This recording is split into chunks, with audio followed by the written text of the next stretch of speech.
Like zoinks, it's Halloween! I figured we'd celebrate by looking at one of the most beloved cartoons, Scooby-Doo. Scooby-Doo aired its 10th incarnation this month, and it surprised me how enjoyable it was despite looking like a complete dumbing down of the show. But this means that Scooby-Doo has been produced on and off since 1969. This is pretty impressive considering how formulaic the show is. There's a monster, catch the monster, turns out it's not a monster. Of course, the movies reversed the pattern and had the gang run into actual monsters, even up to the live-action ones. Yes, those did happen. Unfortunately. But as for the TV shows, why would something so repetitive endure for so long? Well, it's definitely a family-friendly cartoon with no actual threats, so it can be spooky without being scary. And more importantly, it's a cast of 5 characters with distinct, fun personalities. They're all parodies of your typical horror movie character, the jock, the nerd, the babe, and the stoner, but instead they all want to work together and solve whatever mystery is before them. Today we're looking at 2 of my favorite incarnations, the original Scooby-Doo Where Are You? And A Pup Named ScoobyDoo, both classic versions voiced by Don Messick. I'll be picking my 5 favorite episodes from each, so it's a sample platter if you don't want to watch the whole series. Let's start at the beginning with Scooby-Doo Where Are You? With probably the best theme of the bunch, the brainchild of Joe Ruby and Ken Spears laid the groundwork for the franchise. Watching it now, it does seem a little dated, and the almost constant laugh track threw me off from just enjoying it. Get it? But the voice cast is definitely the one I remember most and I think works best. Here's top 5 Scooby-Doo Where Are You episodes.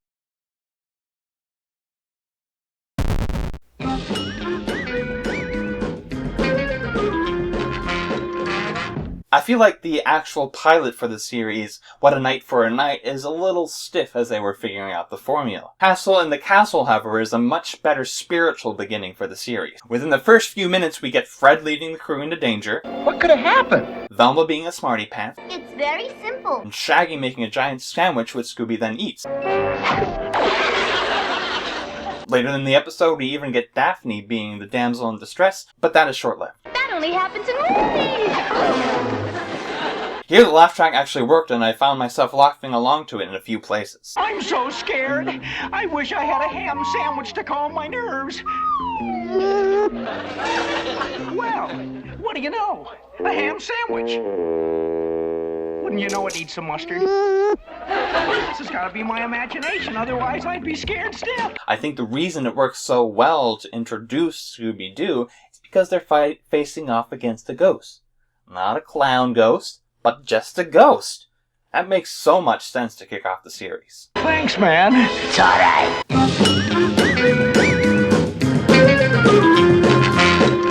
A Clue for Scooby-Doo has the first of the easily recognizable villains, and possibly my favorite sound design.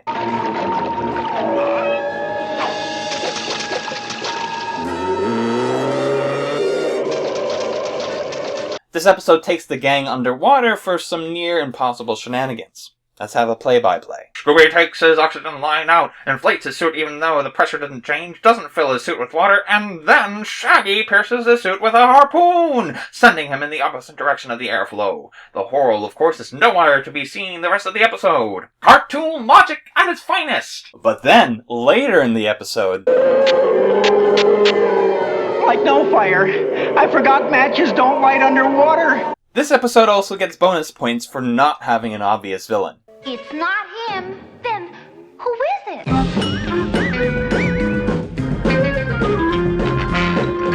Another episode whose clips made it in the opening, Foul Play in Funland, is more of a romp than the usual Scooby-Doo Spookfest, especially with all the carnival food for Shaggy and Scooby.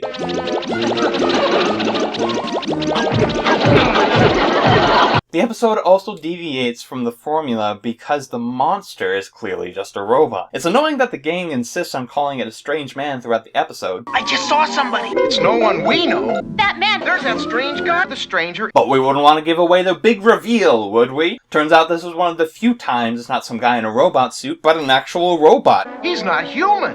You are absolutely right. And the inventor's name is Mr. Jenkins. How much more Scooby-Doo can you get? My glasses! I lost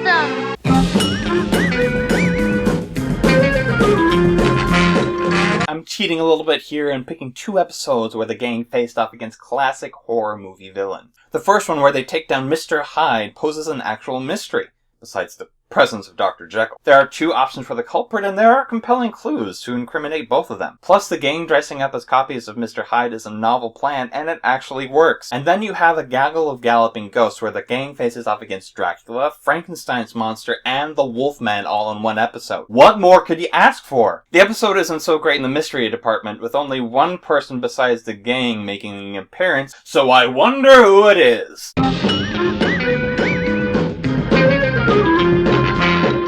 What would this list be if I didn't include the Creeper, one of the most memorable Scooby-Doo villains? It's probably because he says his name throughout the episode like a Pokemon.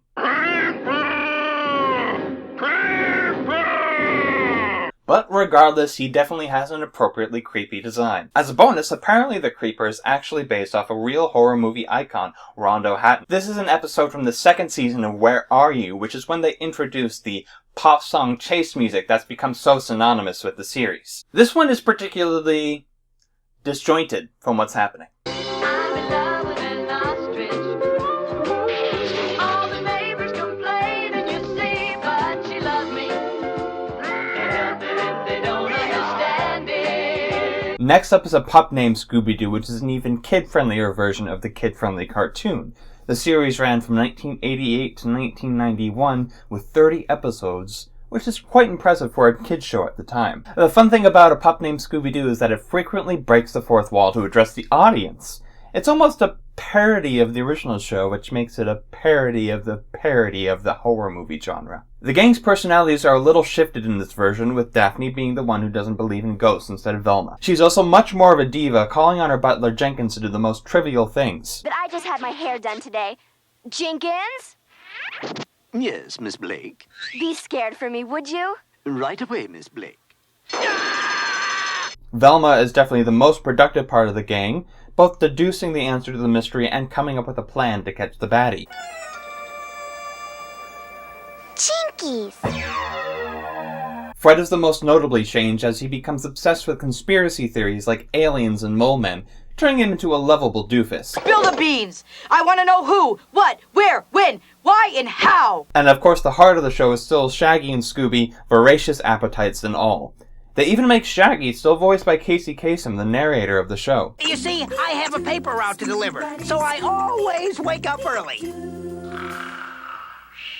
It's also worthy to note how formulaic the show is. It's chock full of running gags and catchphrases. My favorite is Red Herring, who Fred always accuses of being the monster, and often just shows up to tell Fred off. Because I'm sure that the ghost of Al Capone is none other than Red Herring! Get on top of it, Freddy. He's not even in this episode. Without further ado, let's look at my top 5 episodes of A Pup Named ScoobyDoo. We now return to a pup named Scooby-Doo, Scooby-Doo, Scooby-Doo. Starting this list is a mystery that's not set in a haunted house or a spooky swamp, but at a comic convention. This episode is a kooky one that has Shaggy and Scooby cosplaying as superheroes, and the tried and true jokes that come with it. No one's ever gonna spot us in these get-ups, Scoob. Hi, Scooby. Hi, Shaggy. On top of that, we get to see baby Shaggy and Scoob. The episode has a great pace to it and shows that the Pup series can pose a good mystery for its age group. Besides the Red Herring character, it's got an actual red herring, something that future episodes will share. I say, can't you do that outside? We're trying to do a movie here. Scooby-Dooby-Dooey, a pup named Scooby-Doo, Scooby-Doo. This one is set during Halloween, the perfect time for a Scooby-Doo mystery, and has the gang dress up in costumes appropriate for their personalities. And they run into a ghost pirate! You best start believing in ghost stories, Miss Turner. You're in one. And an actual ghost too, I guess. He's reminiscent of Droopy the dog. Is that really necessary? And enlist the gang against the mean pirate ghost! This results in possibly the best ruse ever. The hired no-ghosts, the expert ghost exterminators. Hey, that's just a magnet. That's right. Ghosts just hate magnets. See for yourself. Oh me, oh my, us ghosts just hate magnets. Help, help. This episode has so many personalities stuffed into it and is what the series is all about. Like you're safe now, Mr. Boo? Velma has a plan.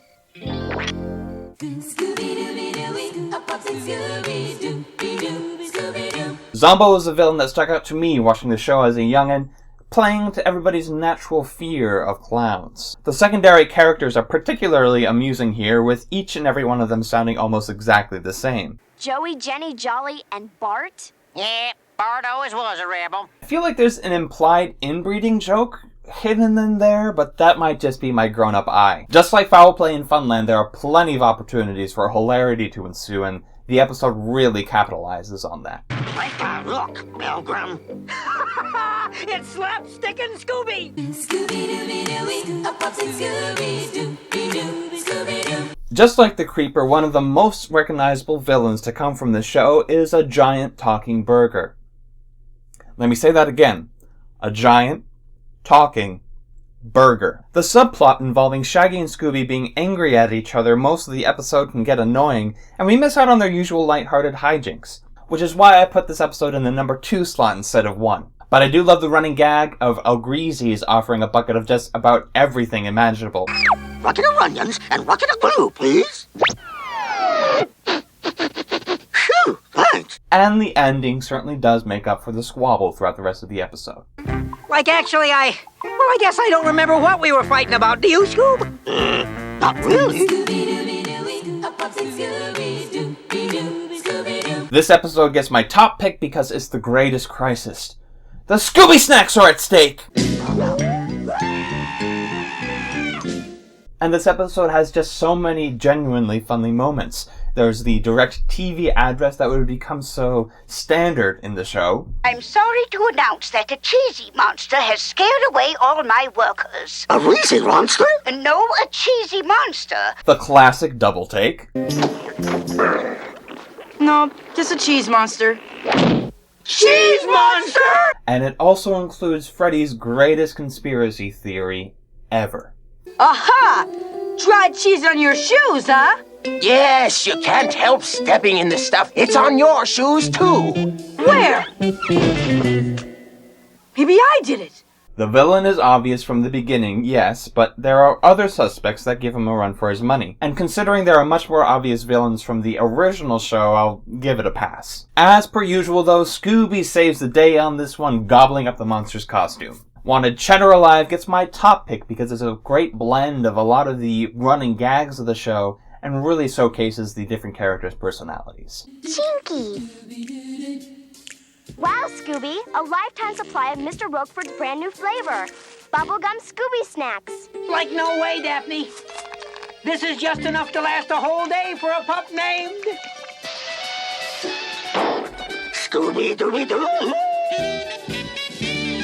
Watching these again was a little odd because a lot of the essential parts of the shows weren't quite as good as I remember. I actually ended up enjoying A Pup Named ScoobyDoo more because it was more energetic and had a better pace, and a lot of the jokes just hit home more often. But if you're looking for something fun to watch on this Halloween, I would highly recommend any of the episodes on this list, and even some that I didn't have room for. And maybe next year we'll have to take a look at the modern Scooby-Doos. Happy Halloween to all, and to all, a good fright. like it's time for the chase. Start the music, Scoob.